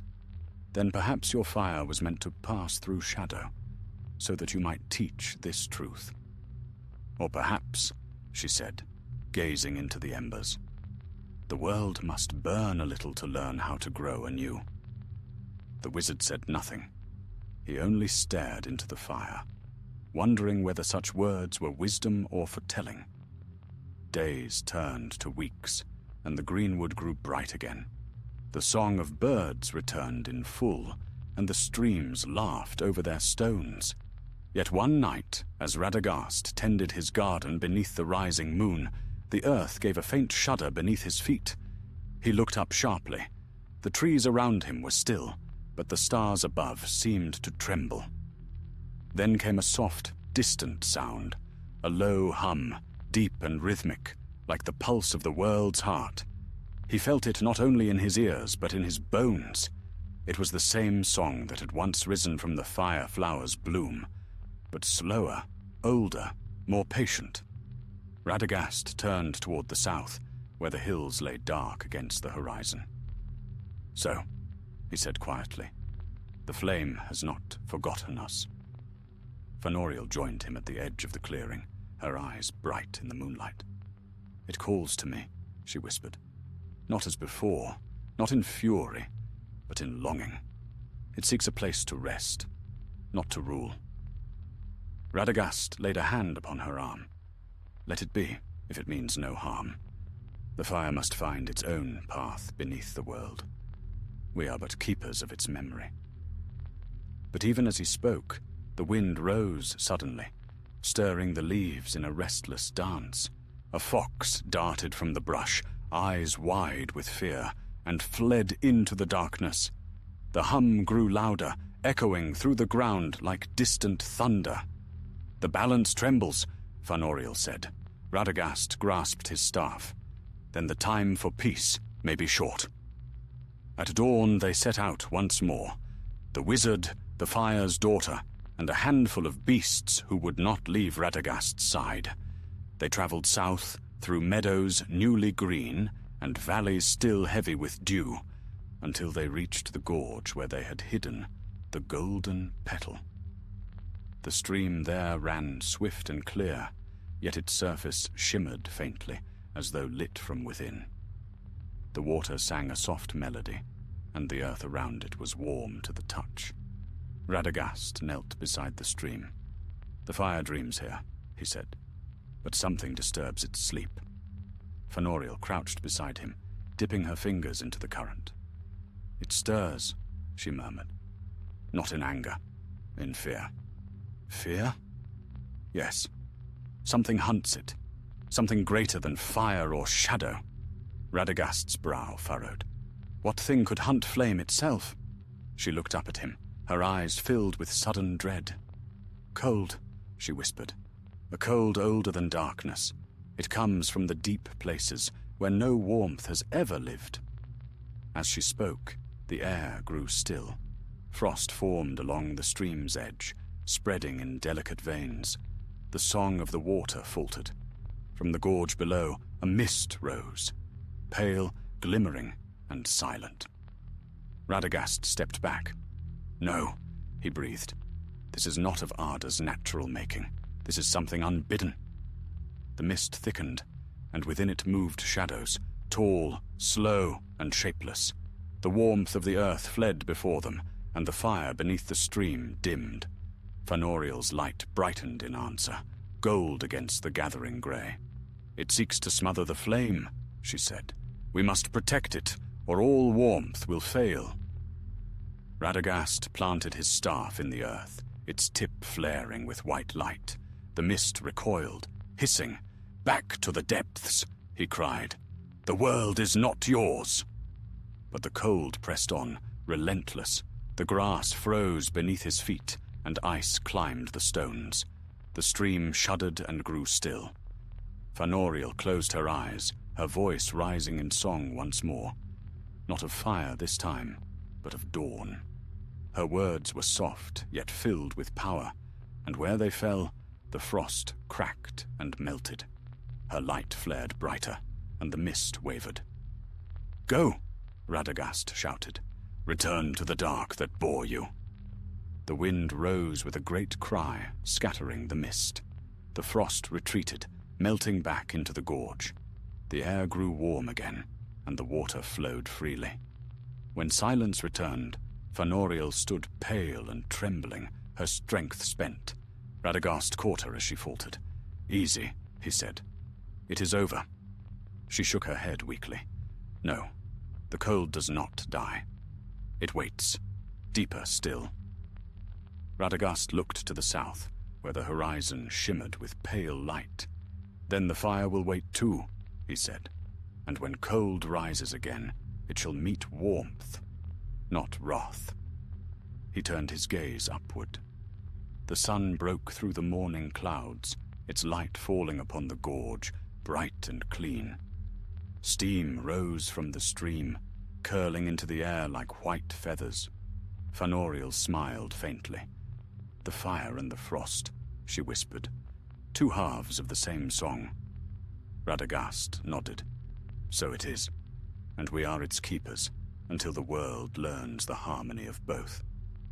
They stood together in the sunlight, the first true warmth of spring upon their faces, while below them the sleeping fire glowed softly beneath the earth, its pulse steady once more. Summer came swiftly that year, bright and clear as if the very heavens rejoiced at the forest's renewal. The greenwood flourished once more, its boughs heavy with green, its rivers silver and swift. Deer roamed openly in the glades, and the air rang with the calls of birds unseen since the age before shadow. Yet for all its peace, Radagast felt a watchfulness in the wind, a trembling beneath the joy of the season. He knew that the fire still lived beneath the earth. Sleeping, yes, but not forgotten.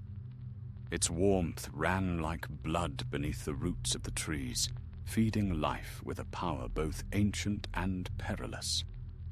At times, when the sun burned high and the air shimmered with heat, he would feel the pulse of that hidden flame and pause in his work, his hand upon the soil, listening to the deep music of the world.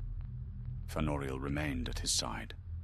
Though she had once been a creature of light and wrath, she was changed now, mortal in form, gentle in manner, but her eyes still held the shimmer of inner fire. The creatures of the forest trusted her, for she spoke softly to them and moved as one born of the green world. Yet she too sensed what stirred in the deep places. "The fire grows restless," she said one evening as they walked beside the river. "It dreams of the cold that sought to smother it." Such dreams can twist the heart of even gentle flame. Radagast nodded gravely. So long as the world remembers warmth, the fire will endure. But the cold beneath the mountains has no memory, only hunger. They came often to the gorge where the stream had once carried the golden petal. The water there was bright as glass, and the air above it shimmered faintly with unseen light. No corruption had touched that place since the winter's battle, yet both could feel a quiet unease, as though the earth itself held its breath. One morning, Radagast awoke to find the sky dim and heavy with strange clouds, though no rain fell. The birds were silent, and the air smelled faintly of ash. He rose at once, calling to Fëanoriel. The balance is shifting again. The fire stirs. They hastened to the gorge, and there they saw what they had feared. The water ran dark and sluggish, and steam rose from its surface, though the air was cool. The stones along the bank glowed faintly red, as though lit from beneath. "It burns again," Fëanoriel whispered. Radagast knelt and touched the ground. The heat was not fierce, but deep, a steady, living warmth, pulsing like a slow heart. "It is not wrath," he murmured. "It is awakening." Even as he spoke, a low hum filled the air. The light beneath the water brightened, and shapes began to form, not of fire, but of gold and amber, as though the stream itself had learned to glow. "What is it doing?" asked Fëanoriel. "Remembering," said Radagast softly. "The fire remembers the song of life. Perhaps it would sing again." The hum rose into a melody, faint, wordless, beautiful. The water shimmered with color, and from the depths rose small blossoms of light, like fireflies born from flame. They drifted upon the air, glowing softly, and wherever they landed, grass sprang green from the earth. Fëanoriel's eyes widened. "It heals," she said. "The fire heals again." Radagast smiled, though there was sorrow in it. "Yes, but such light cannot last long in a world still shadowed." Even as he spoke, the song faltered. The blossoms faded, and the light dimmed. The warmth beneath the ground retreated, as though weary from the effort. The forest sighed, and silence returned. Fëanoriel knelt beside the stream, her hand resting upon the damp stones. "Why does it fade?" "Because it fears," said Radagast. "Fire has memory, and its memory is pain. It dares not give freely, lest it be bound or twisted again." She looked at him, her expression sorrowful. "Then who will teach it to trust?" He was silent for a moment, then said, "Perhaps that task falls to us." The days that followed were heavy with heat. A strange haze hung over the forest, and though no flames burned, the air carried the scent of smoke. The streams ran lower, and the beasts grew restless once more.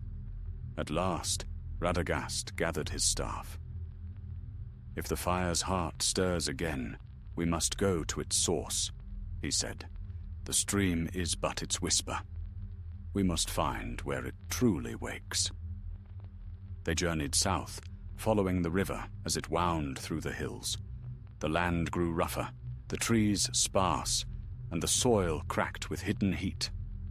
At night, they saw faint glows upon the horizon, not flame, but a dull red gleam that wavered like breath. After many days, they came to a valley hemmed in by cliffs. There, upon the plain below, lay a vast circle of blackened stone. In its center, the ground pulsed with dim light, and faint tendrils of smoke rose into the air. "The first root," whispered Radagast. "The place where the fire flower was born." Fëanoriel's face grew pale. "This is where I first heard its voice.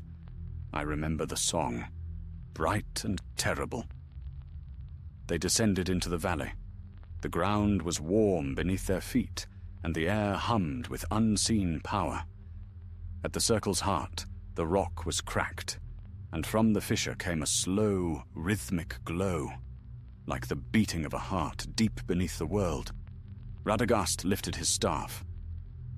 "O flame that was born of Yavanna's hand," he said, his voice clear and strong, "hear me. The world doesn't forget you. Wake, but wake in peace." For a long moment, nothing happened. Then the ground trembled, and from the fissure rose a faint golden mist. It swirled around them, warm and sweet, and in it they heard a sound, not of anger this time, but of sorrow. "I am weary," it whispered. "Too long have I burned alone." "Then rest," said Radagast gently. "The world will keep your warmth, and your light will not fade." The mist circled once, then sank back into the fissure. The glow dimmed until only a faint golden thread remained. Fëanoriel knelt and placed her hand upon the stone. "It sleeps again," she said softly. "Yes," Radagast replied. "But now it dreams not of wrath, but of renewal. When it wakes once more, perhaps it will bring no fire at all, only light." They left the valley as dusk fell, and behind them the circle of stone gleamed faintly in the starlight, peaceful at last.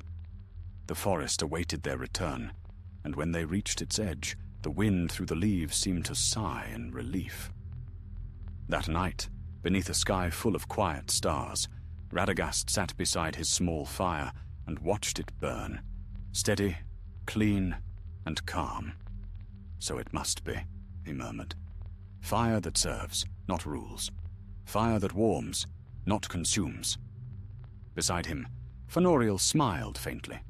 "You have taught it well." Radagast shook his head. "No, it has taught itself. I merely listened." They sat together in silence, the night deep and still around them, while somewhere beneath the earth the flame of renewal slept, its dreams no longer of destruction, but of dawn. The season ripened. Summer waned, and the great forest began its slow turn toward autumn once more. Gold touched the crowns of the beeches, and the air grew rich with the scent of ripened fruit and distant rain. Yet in that fading warmth, Radagast felt a deep contentment, unlike any he had known in long years. The land breathed easily again. The rivers sang their old songs, clear and swift, and the deer no longer shied from the open glades. He passed his days tending the wild things, mending nests, and teaching fledglings to fly. Fëanoriel dwelt still beside him, her strength renewed, though her fire burned no longer in fierce light. Instead, it shone quietly from her eyes, a light of peace rather than power. She moved among the creatures with gentleness, speaking to them in soft tones. Even the wary foxes came near to rest at her feet. At times, she would speak of her dreams. Dreams not of flame or wrath, but of vast fields beneath silver stars, where warmth and cold danced together without strife. "It is a memory of what once was," she said one evening, as they sat beside the hearth. "Before the world learned fear. Fire and frost both had their place in the song, but when the shadow fell, their voices turned against one another." Radagast nodded thoughtfully. "Perhaps that is the world's truest wound," he said, "that all things which should dwell in harmony are now divided." Fëanoriel smiled faintly. "Then perhaps the healing begins here, in small things and in silence." So the days passed, calm as flowing water. But peace in Middle-earth never lasts forever. One morning, as Radagast walked through the outer woods, he came upon a hare lying still among the ferns. Its fur was white as snow, though it was not yet winter, and its body was cold, cold as stone.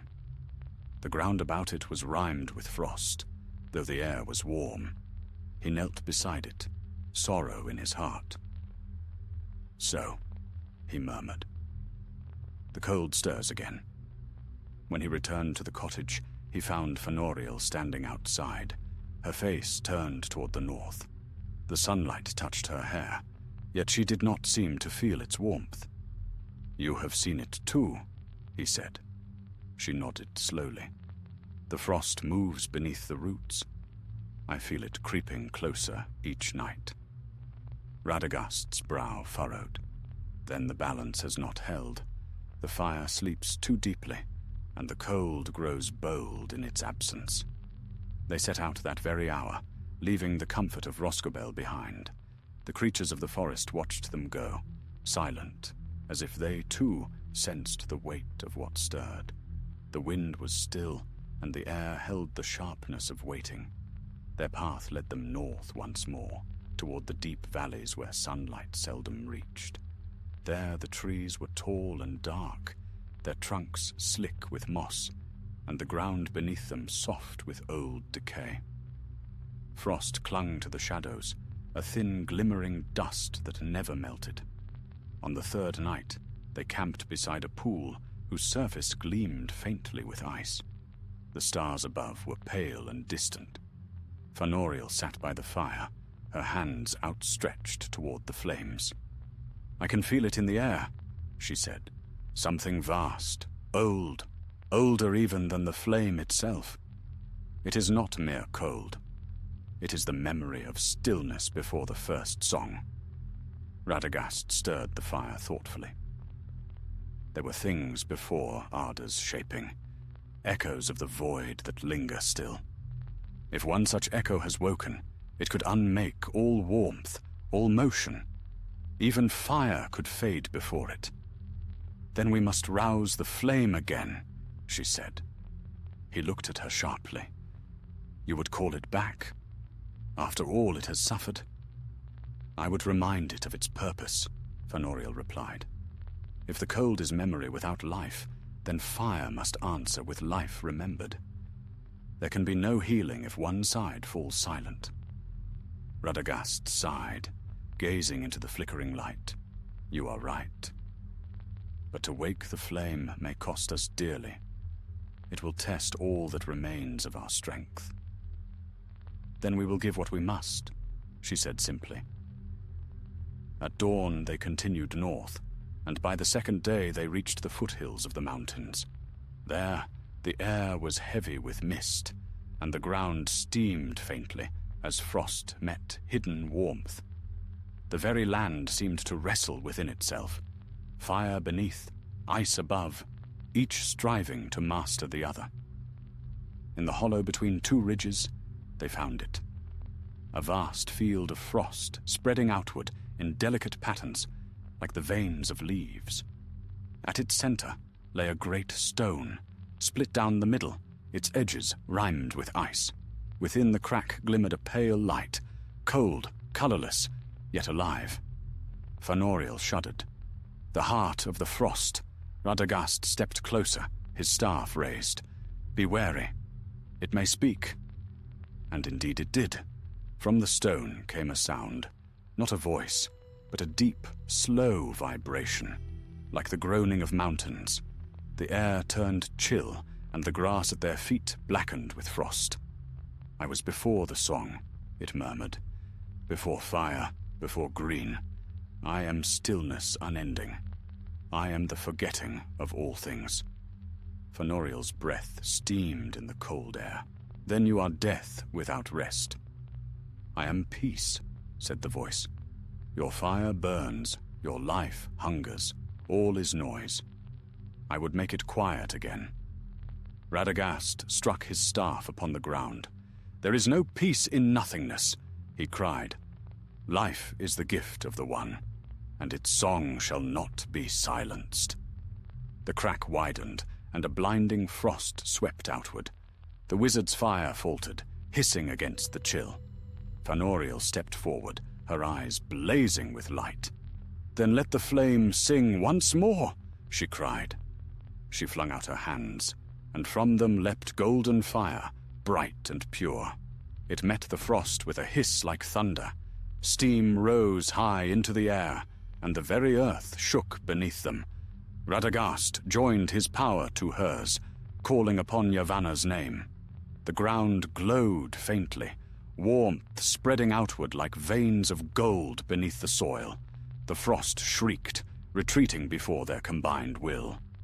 "You cannot endure forever," it whispered. "Nor would we wish to," said Radagast, his voice steady. "For life is not forever.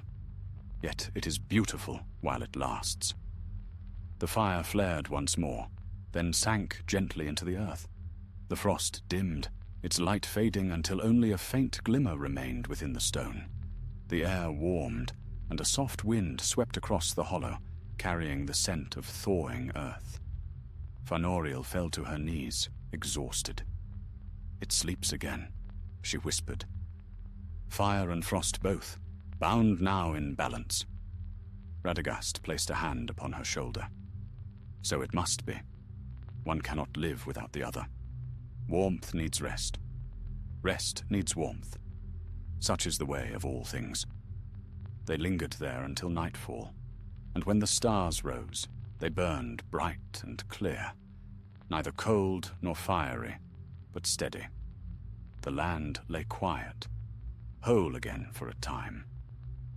As they made their way back toward the greenwood, the first true snow of the season began to fall, not harsh and heavy, but gentle, drifting softly through the branches. It melted upon their faces, cool and clean. Radagast looked upward and smiled. "The world remembers balance," he said. Fëanoriel's gaze was distant, but peaceful, and the fire dreams without fear. They walked on beneath the falling snow, the forest whispering around them, like a song half forgotten, yet endlessly reborn.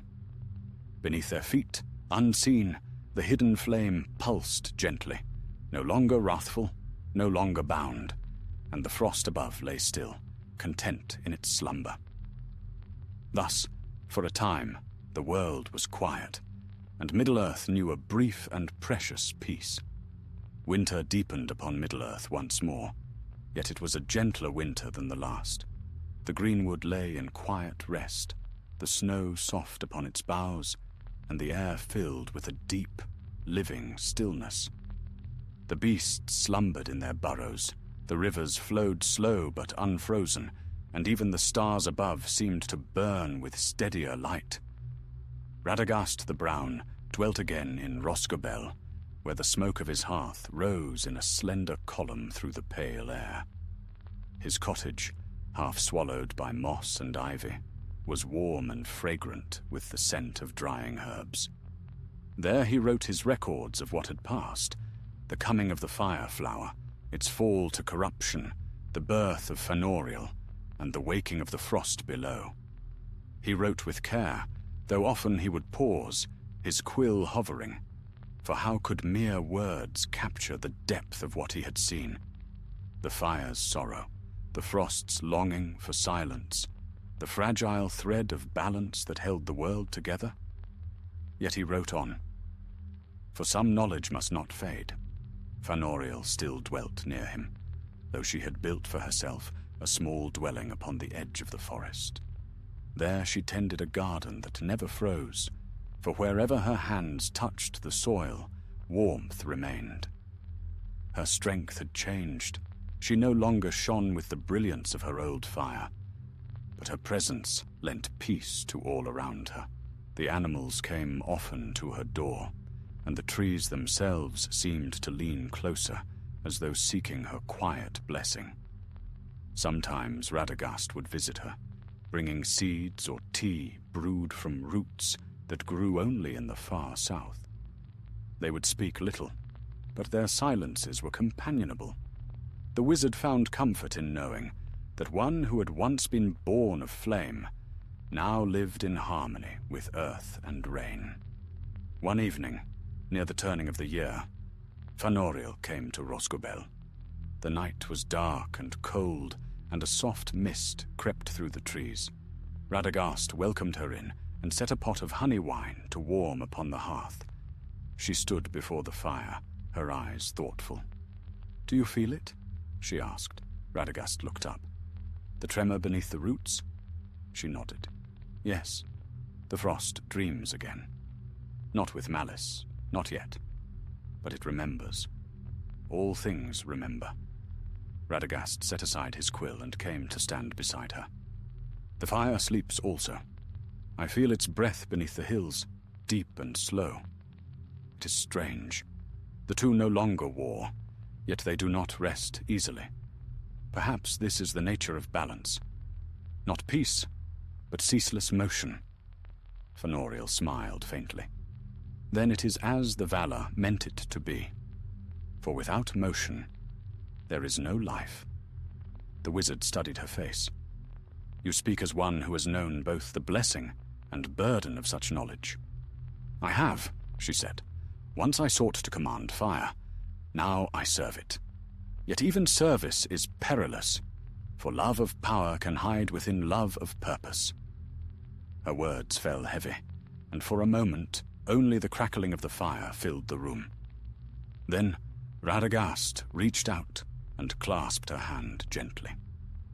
The greatest danger passes when the heart remembers humility. You have done more to heal the world than many wiser than we. She laughed softly, a sound like wind over leaves. You give me too much credit, old friend. He smiled. It is a fault of mine, but if hope is to endure in Middle-earth, it must dwell not only in the mighty, but in those who are willing to mend, to listen, and to wait. They spoke no more that night. When she departed before dawn, a pale light followed her steps, glimmering faintly upon the snow until she vanished among the birches. After her departure, Radagast turned his thoughts westward. He wondered what news the grey pilgrim might bring if ever he passed that way again. Gandalf's words still echoed in his mind. Fire such as that is not easily quenched. Perhaps he was right. Perhaps the flame and the frost were not enemies at all, but keepers of a greater secret, two halves of the world's enduring heart. In the days that followed, Radagast's dreams were filled with strange visions. He saw the greenwood as it might be in ages yet to come, wide and golden, its shadows gentle, its rivers untainted.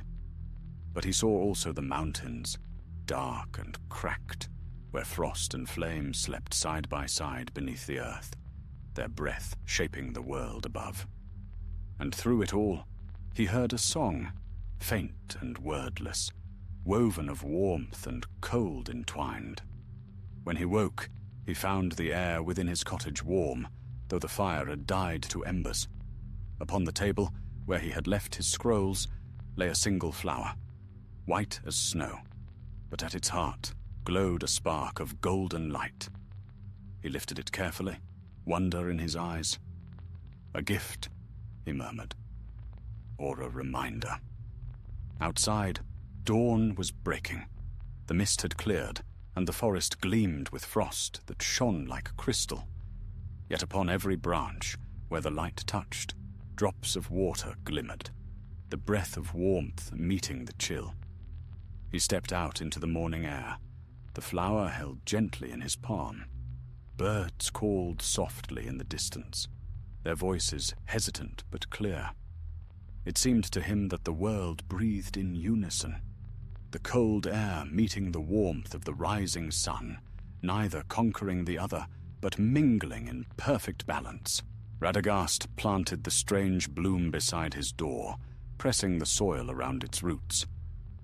"May you stand long," he said softly, "and remind all who pass that harmony is not the absence of strife, but the courage to endure it." For many days after, travelers who came through the greenwood spoke of the flower that grew before the brown wizard's house, white as winter and gold as summer, blooming even in frost. Some said it was born of fire and ice, others that it was the last gift of Yavanna herself. Radagast would only smile when asked. "Names matter little," he would say. "What matters is that it grows." And so it did. Seasons came and went, and still the fire flower, reborn, remade, shone at the threshold of Rosgobel. Its light never dimmed, though the snows fell deep or the rains swept through the woods. Fanoriel tended it often, her song weaving through the trees like a thread of gold, and the creatures of the forest came to rest beneath its glow. Years later, when both she and Radagast had passed beyond the circles of Middle-earth, it was said that the flower still bloomed where his house had stood. Some claimed to see it in dreams, a single flame upon a field of snow, breathing warmth into the heart of winter. And in the long ages that followed, when shadow rose once more and the world trembled beneath its weight, there were those who spoke of the old tale, of the wizard of the woods, the fire that healed, and the frost that learned to sleep. They said that balance was born there, beneath the trees, in the quiet work of hands that sought only to mend. For in every age, though light fades and darkness rises, the song endures. Fire and frost, life and stillness, each bound to the other, each keeping the world alive. And in that eternal dance, somewhere beneath the roots of the greenwood, the flame of renewal still pulsed, slow, steady, and golden, dreaming of dawn. Years passed, and the tales of the fireflower became as dreams among the folk of Middle-earth. Few still remembered the brown wizard who had walked with beasts and trees, or the maiden of flame whose light had once defied the frost. The world moved on, as it always does. Forests grew and fell, rivers carved new paths, and the memory of great deeds softened into song. Yet in the heart of the greenwood, now fair again and filled with life, the old power lingered still.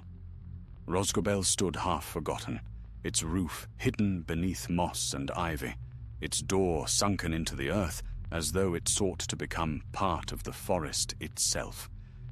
But the creatures of the wild still kept to its bounds. Birds nested beneath the eaves, foxes slept in its shadow, and deer came softly by night to stand before the small garden that bloomed there. For there, in the center of that garden, the flower yet grew, the fire flower reborn.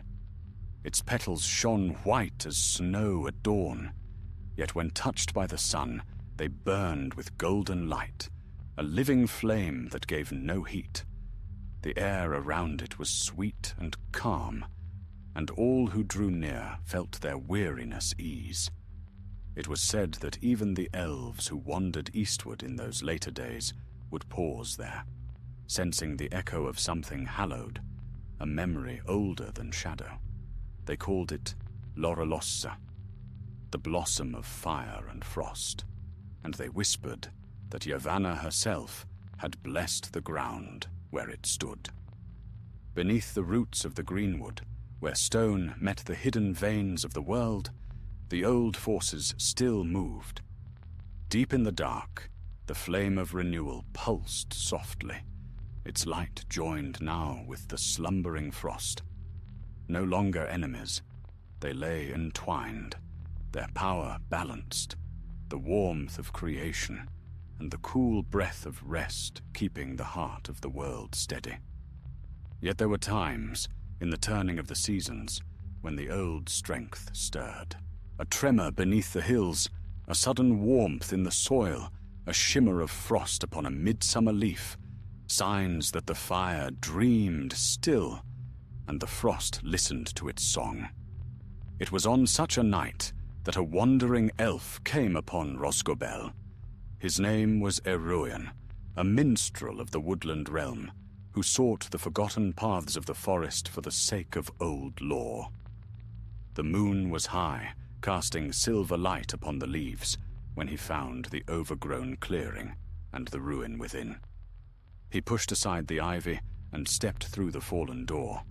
The air within was cool and fragrant, filled with the scent of dry herbs and ancient wood. Dust motes danced in the moonlight that streamed through the broken roof. Upon the hearth, long cold, lay a staff, weathered and brown, its wood etched with faint runes that glimmered faintly at his touch. Iruian bowed his head.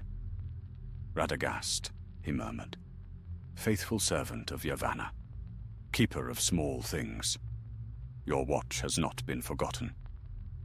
As he turned to go, his gaze fell upon the garden beyond the doorway. The flowers' light shone there, pure and steady, illuminating the clearing like dawn. He stepped closer, drawn by its beauty, and knelt beside it. Its petals trembled in the night breeze, and for a moment he thought he heard a whisper, faint, musical, like the echo of far-off laughter. Then came a warmth, gentle as breath, spreading through the air. The trees rustled softly, and the sound of running water filled the silence. It seemed to him that the whole forest sighed, as though welcoming him into an ancient secret. He closed his eyes and sang, not in the tongue of men, but in the language of the Eldar, old and fair. His voice rose and fell like the wind, carrying words of remembrance, of the brown wizard who had walked unseen among the roots of the world, of the fire flower that healed as it burned, of the frost that learned to sleep. His song mingled with the whisper of leaves, and for a moment the world itself seemed to listen. When he opened his eyes, the flower shone brighter. Its golden light mingled with silver moonlight, and where they touched, the air shimmered with colors unseen since the First Age. The elf drew back, awe in his heart. "So the legend was true," he said softly. "The fire was not destroyed, but made whole." He lingered there until dawn, watching as the light changed from gold to white, from flame to frost. When at last the sun rose, he took up the old staff and placed it beside the flower. "Sleep well, Radagast," he whispered. "Your work endures." Then he departed, leaving the clearing undisturbed. But the tale of what he saw spread quietly among the elves, and later among men who still honored the old stories. And though many doubted, there were always some who believed that the fire flower yet bloomed in the hidden heart of the forest, untouched by time. In years beyond count, when the world grew dim and the days of the elves were ended, the greenwood endured. Trees rose and fell, rivers shifted their course, and Rosgobel crumbled into earth. Yet still, beneath the moss and roots, the fire lived on. Not fierce, not wild, but patient. It waited. And in that long waiting, it dreamed. It dreamed of the voice of the wizard who had spoken kindly to beasts and trees, who had knelt beside the smallest wounded bird as though it were the world's only treasure. It dreamed of Fenoriel's song, the flame-born who had learned mercy, whose warmth had turned to healing. It dreamed of the frost that had once sought to end all motion, and had found instead the stillness of peace. Those dreams mingled with the slow turning of the seasons, until at last they became part of the very heartbeat of Arda. And so it was that the fireflower's tale did not end in flame, nor in frost, but in the quiet endurance of the living earth. For every spring, when the first thaw loosened the soil and the sunlight fell warm upon the moss, a single bloom would rise from the ground. Sometimes it grew where none had walked in an age, sometimes beside a wandering path where a weary traveler might see it and take heart. Always it burned with the same light, gold at its heart, white at its edge, and those who beheld it felt a stirring of warmth within, as though something far greater than themselves watched and remembered. Thus the gift of the brown wizard endured through the passing of ages. Fire became life, and life became song. And though the names of those who had tended it were lost time, the light of their labor remained, a promise that even in the coldest dark, warmth would one day return. In that way, the fire flower lived beyond all memory, not as weapon nor wonder, but as hope. A small flame kindled in the heart of the world, awaiting the dawn that would never die.